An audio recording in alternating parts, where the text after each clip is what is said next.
Finally, for some real, tangible news to share.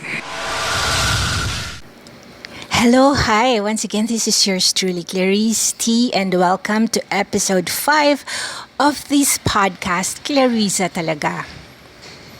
Today is Tuesday, the 13th of June, 2023. Welcome back to Business as Usual. It's a regular working day after a holiday, after remembering where our Independence Day comes from. Ang kalayaan, our freedom that we're enjoying to this day. So originally, this audio clip comes from a video live stream on my FB, and the person on that video, that's me of course, is the daughter of a set of parents who is poorer than some but also considered more affluent than others. They are known to some and unknown to most. Nevertheless, they count as to what they had given their children under the law, like name on a valid birth certificate, citizenship, civil rights, basic education, introduction to society, and others. So basically, that's kind of sufficient even if there is no grand estate worthy of grand inheritance taxes left behind for us to pay. And this sufficiency would be enough for us to stand on equal footing with another grown child or children of another parents who could also be richer than most parents but less moneyed than other more magnificent parents or family, as the case may be. With a varied family background that could be prominent and well-known than some and not known to others, we emphasize this given at the expense of other givens. And there's a reason for that later on. And we will be evaluated not by our parents or family, but by the specific role we had played or not played, or causing one party to be satisfied or aggrieved, basis of which is the existing provisions of a particular law. And speaking of a particular law, like cyber laws or defamation, for instance, it depends on each geographical location. It's like saying all politics are local. So it's enough for me to establish each other's identification and legal status as far as our local registration is concerned. What can be certified as a certainty about for instance, this applicant, this Clarissa Talaga Garcia, if the documents that I'm submitting to the U.S. Embassy Manila is on me, like how I'm totally responsible as they are being verified, whatever the outcome would be, I would think that this set of credentials would also be good to submit to companies and businesses with whom I have presumed to be working for or working with, past, present, and future, that if at the end of the verification and validation processes, it turns out I was harboring under ill-conceived notions, it's not for fraudulent documents and bad faith because I've submitted the same to apply for a US visa and will resubmit due to the change of type of application. So since the first submission of B1, B2, and to another application for type P and type O, because I was able to submit them to the first, and up to now they are still legitimate. They are still the same documents. Nothing had changed. My circumstances may have changed, but my personal information, be it favorable or unfavorable to me, I have managed to tell the truth.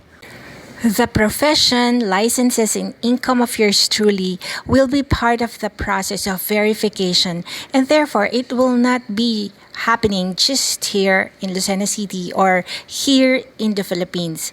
But because the issued documents came from the U.S. mainland and that from the previous podcast wherein I have included an excerpt of the interview with Consul General Mark McGovern of the U.S. Embassy here in the Philippines. He has mentioned that there is a new system in place. The verification of my US issued documents, it's very feasible and it can happen within the allotted months of processing. So some verifications of my credentials and my identification as far as my source of income and my profession, as far as they are concerned, they would not need to go through the diplomatic process, the diplomatic channel, because they are already US based. And because of this, we need not speculate and include so many unfounded baggage that will be looked into anyway. The shortened months means the process has been improved. We also have a local saying, hindi na lang drawing, meaning it's not just a drawing board kind of undertaking. So straight from the drawing board, it will jump into the real world. Because for someone like me, my credentials and my resume, not to have financial capacity to earn even the amount equivalent to the visa fee means that there is something amiss. Nope, not just one thing. Many things are amiss, in fact. So where do the earnings of people like me go to? Those who are being victimized by the human trafficking ring do not need to pay visa fee. The justifications for having the rest of the expenditures to be shouldered by private entities and the governments will depend on supporting papers. And my passport is valid for another 6 months. So one way or another, I'm on the go.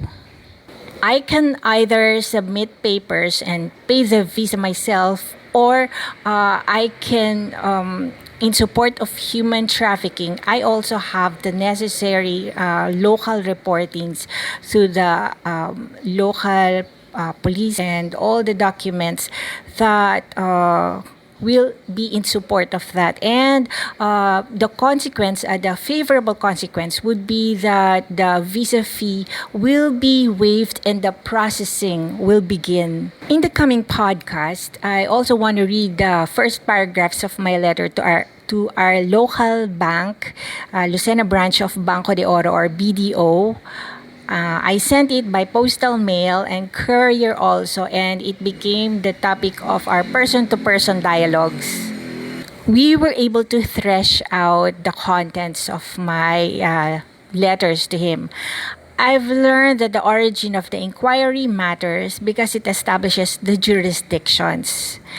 If what I am asking from the BDO manager, like the records and the postal address or of the sender would be in Lucena City, then it would be a Lucena to Lucena jurisdiction.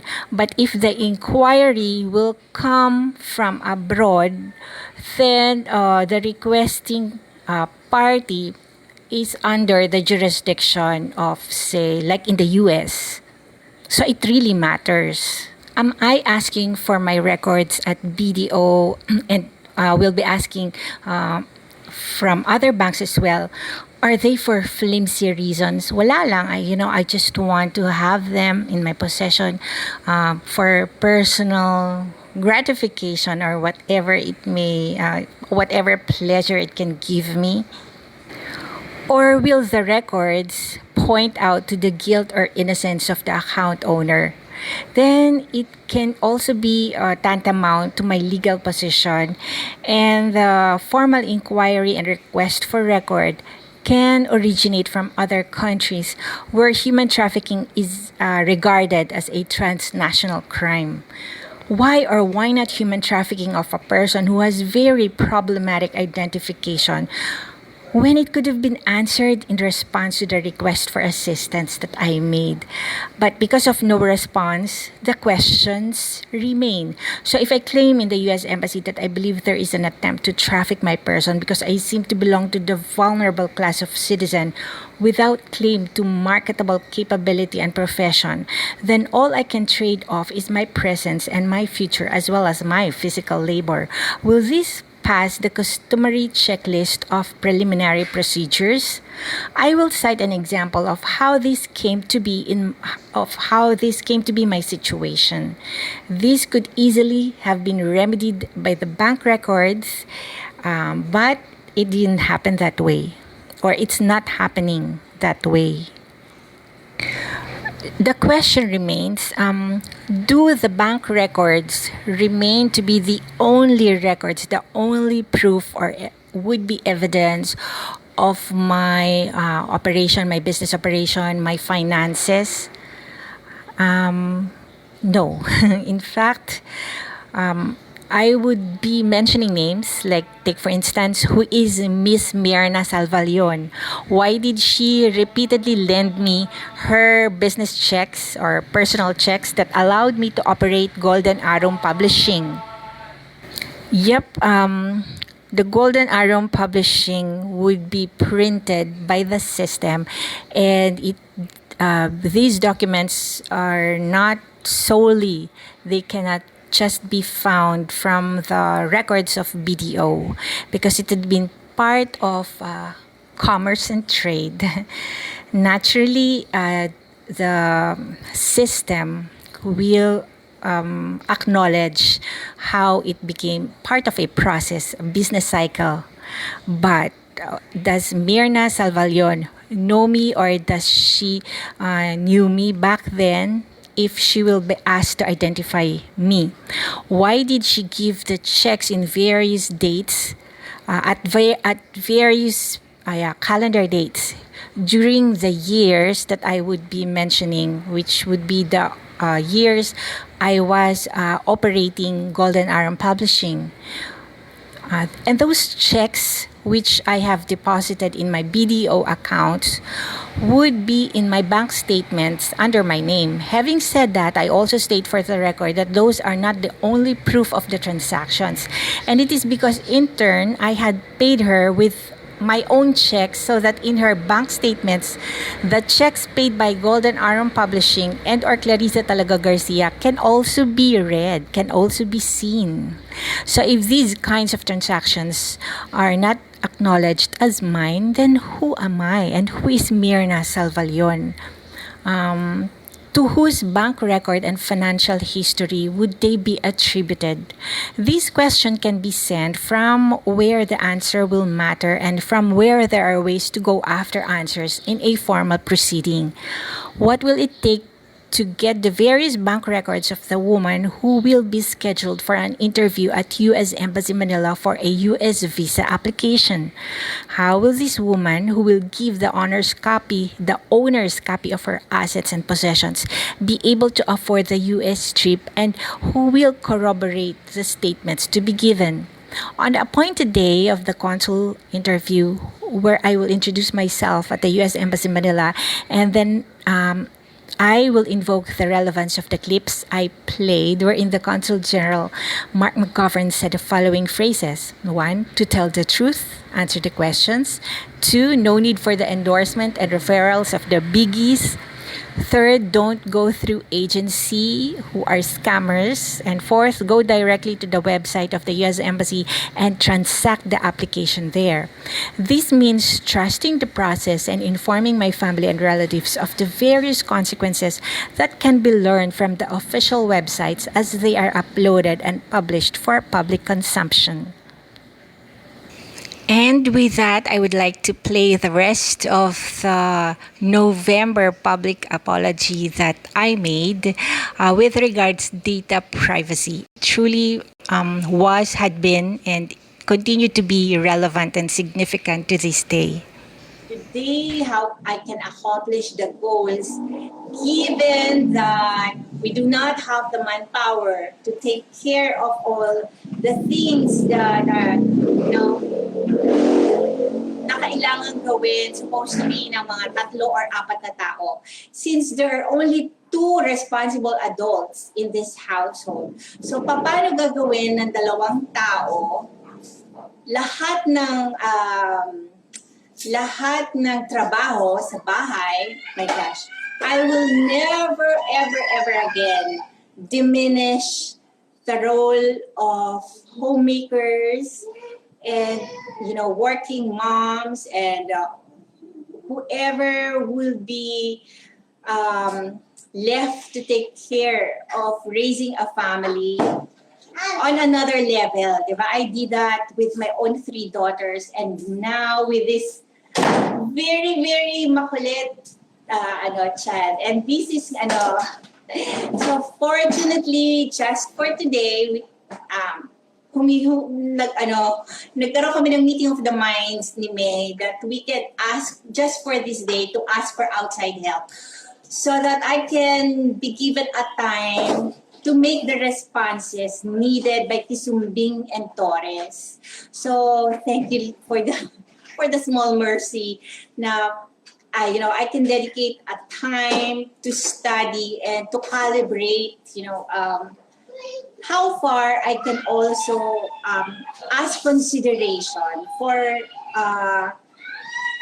the way that I have arrived to a conclusion and the basis of my actions. So, without further ado, I wanna say that I am grateful to be given a chance to reply and to appeal, for human consideration, and to inform na din how, for my purpose then, how I am going to use the information that had been given to me, the notices, in order to move forward, because I will be, after being checked sa Department of Foreign Affairs, my passport would be released in the coming weeks, and that is so very important because a lot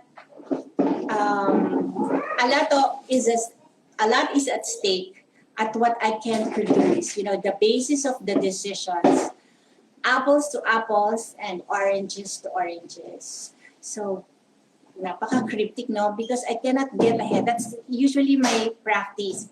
I cannot get ahead, talking my head off without first ensuring that I am standing on solid grounds. That if that solid grounds, it will turn out later, it's cracked, it's faulty, it's so it's hollow, that it will not support me, the actions that I will be taking. I know it's time to ask for indulgence and understanding. And with the premise, hi baby, you say hi first. Hi. So yan, actually dalawa sila, and you wouldn't know what it takes to raise a child. Sabi nga, di ba, it takes a village to raise a child. At by putting them sa papers, I can transmit them to different offices and quarters for appraisal also of, kung saan po ako nanggagaling, ano ang pinanggagalingan ko. At mabigyan din ng equal chance upang maipaliwanag ang mga dahi-dahilan. At maraming salamat po, and hopefully this, I can address whatever cryptic remarks that I made this morning in the coming days. Rest assured that I am aware that my accounts are being watched, and that I am going to use the same accounts, the same venues for the corrections that are required of me. And alongside that, my best wishes and good luck din po. This is yours truly, Clarissa talaga. And I hope that mamaya, starting in the afternoon, after I checked the correspondence, the letters that I received, I can make some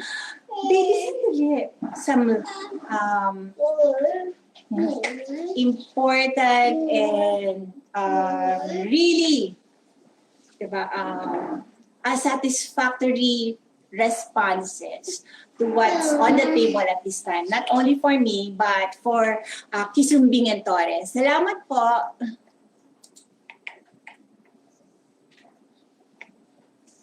Yan. And that's it for this episode. This is yours truly, Clarice T, inviting you to the episode 6 and the other episodes, continuing this series, which can be a lesson learned and sharing of experiences that similarly situated can find guidance as well. Bye.